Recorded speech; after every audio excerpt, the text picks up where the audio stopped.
rarement en tout cas sur la nécessité de déstabiliser l'Algérie sur d'autres questions. Mais il est possible que les lobbies marocains soient derrière ces attaques très frontales et très dangereuses. Et c'est la montée en puissance, comme je l'ai appelé tout à l'heure dans la précédente émission, du sentiment anti-algérien à Washington. Par contre, il faut qu'on explique si c'est le cas. On va partir du postulat. Je n'ai pas la preuve, je n'accuse pas les lobbies marocains, parce que l'Algérie a suffisamment fait de pas en faveur de la Russie de Vladimir Poutine, et elle a suffisamment renforcé sa relation avec la Russie de Vladimir Poutine qu'il est tout à fait normal qu'elle suscite les interrogations, les suspicions, pour ne pas dire les doutes des pays occidentaux qui sont en guerre. Vladimir Poutine est en guerre contre tout l'Occident. Or, nous sommes beaucoup plus proches de l'Occident géographiquement et historiquement que de la Russie.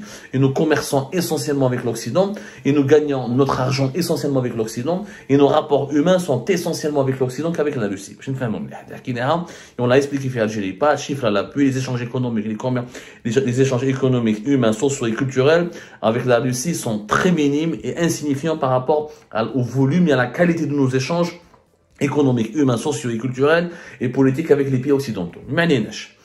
Dans le lobbying aux États-Unis d'Amérique, il y a un gros problème pour l'Algérie. Gros problème. L'Algérie, elle ne sait pas se défendre.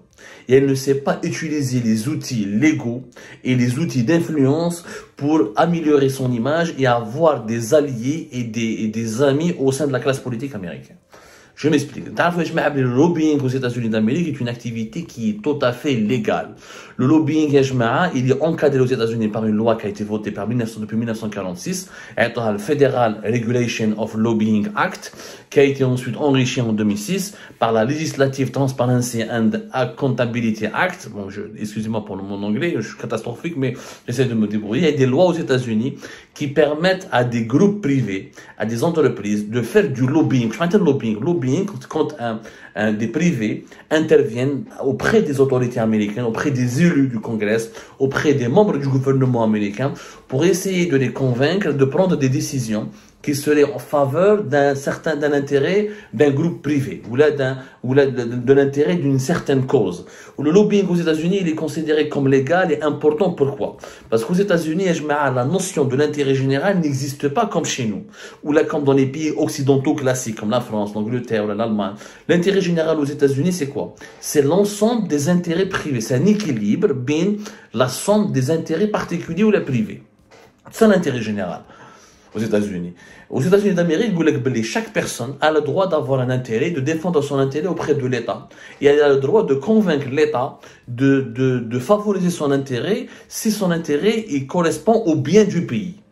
Voilà un petit peu la conception du lobbying aux États-Unis. C'est légal parce que les États-Unis d'Amérique voulaient que chaque citoyen américain ou chaque être humain a le droit de se rapprocher des autorités, d'essayer de les convaincre et d'essayer de les influencer en leur donnant des arguments solides pour voter des lois qui seraient favorables, certes à des intérêts particuliers, mais bel et bien les lois seraient aussi à la fin favorables à l'intérêt général, puisque l'intérêt général aux États-Unis est considéré comme un ensemble, un équilibre de tous les intérêts particuliers. Avec la philosophie politique aux États-Unis, c'est une philosophie politique. Alors, aux États-Unis, les cabinets de lobbying sont essentiellement des cabinets d'avocats et de juristes. Traditionnellement, c'est eux qui vont au Congrès, rencontrent les députés, ou là travaillent avec les membres des partis politiques démocrates ou républicains, ou là ont des contacts avec des responsables des départements d'État ou du Pentagone ou là ce qu'on appelle les ministères des États-Unis, des différentes institutions de l'État américain. Donc, c'est des cabinets d'avocats. Aux États-Unis, depuis en 2005, on a déjà répertorié plus de 35 000 lobbyistes.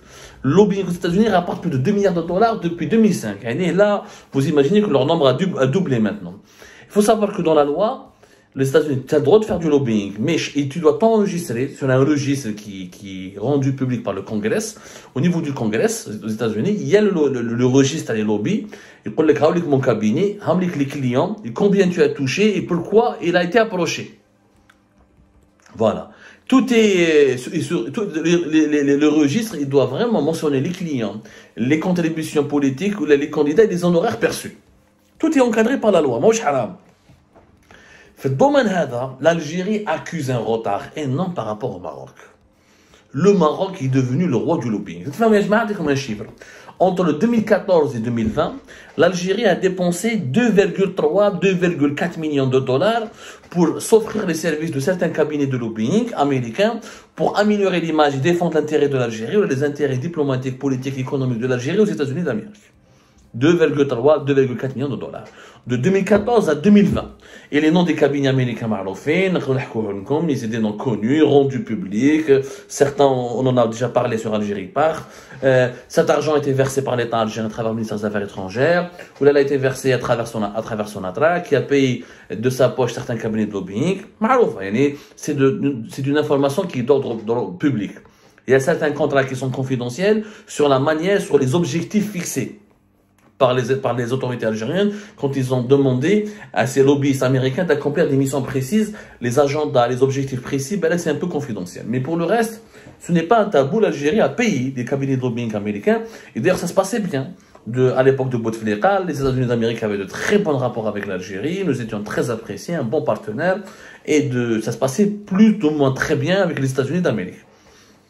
Le Maroc, et dès l'Algérie a dépensé de 2014 à 2020 2,3 à 2,4 millions de dollars. Le Maroc, par année, chaque année, il dépense plus de 3 à 4 millions de dollars par an.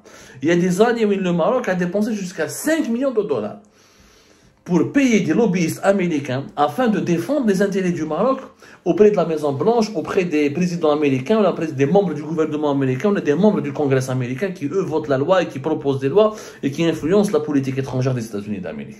4, 3, jusqu'à même 5 millions de dollars par an. Vous voyez la différence entre le Maroc et l'Algérie? Rien à voir. Le Maroc a fait des associations, il a plusieurs lobbyistes, il a de plusieurs contrats avec les cabinets, il invite les responsables américains à Marrakech pour avoir des alliés, des fans et un club de fans au Maroc où il a des amis très bien puissants, très bien introduits au sein de l'administration américaine. Il a réussi. La preuve, avec à l'époque de Donald Trump, le Maroc et les États-Unis d'Amérique ont facilement reconnu la marocanité du Sahara occidental qui est réclamée par le Maroc depuis les années 70. Ça a marché. Parce que le Maroc dépense de l'argent actif. Il a une diplomatie qui est très active, très dynamique. L'Algérie, de l'autre côté, ma cache. Pourtant, nous avons de l'argent. Nous avons même plus d'argent que le Maroc. Mais nous ne savons pas défendre nos intérêts. Aujourd'hui, l'Algérie est dans une très mauvaise posture parce qu'elle a une très mauvaise image auprès des décideurs américains, considéré comme un pays proche de Vladimir Poutine, un pays pratiquement toutou des États-Unis d'Amérique, toutou de la Russie de Vladimir Poutine. C'est ça ce que la classe politique américaine nous considère comme un pays toutou, comme un satellite russe en Afrique du Nord. Est-ce que les lobbyistes marocains ont travaillé sur cette image, ont travaillé pour coller cette image à l'Algérie dans un contexte de forte rivalité algéro-marocaine, notamment depuis la rupture de relations diplomatiques entre l'Algérie et le Maroc, et le début d'une guerre pratiquement non déclarée entre l'Algérie et le Maroc à la fin du mois d'août 2021? C'est fort probable. C'est fort probable. C'est même possible et c'est de bonne guerre. Et c'est que les Marocains sabotent l'Algérie, que le régime marocain sabote le régime algérien auprès de la Maison-Blanche. هذه هي لا غير الحرب خدعه كما نقولوا الحرب خدعه العيب انك انت في الجيري واش درت Les opérations de lobbying que nous avons lancées aux États-Unis ont été un échec. Au début de Tebboune, on a fait quelques opérations de lobbying. On a parlé d'un lobbyiste américain qui a été... On va vous donner tous les détails. Ils ont pris un lobbyiste américain. Ils ont publié quelques reportages dans des journaux américains, mais qui n'étaient pas influents. C'était pas le Washington Post. Ils ont pris un journal qui ressemblait c'était le Washington Times. Ils voulaient jamais confondre, se jouer sur la confusion entre le Washington Post, le Washington Times, etc. Ça n'a pas marché. Ça n'a pas marché parce que c'est pas régulier. Parce que les Algériens n'ont pas payé cher pour avoir une bonne opération de lobbying, pour atteindre des objectifs. Il faut avoir un lobbying de qualité. Un lobbying de qualité, un lobbying de qualité, ben, il faut que tu casques.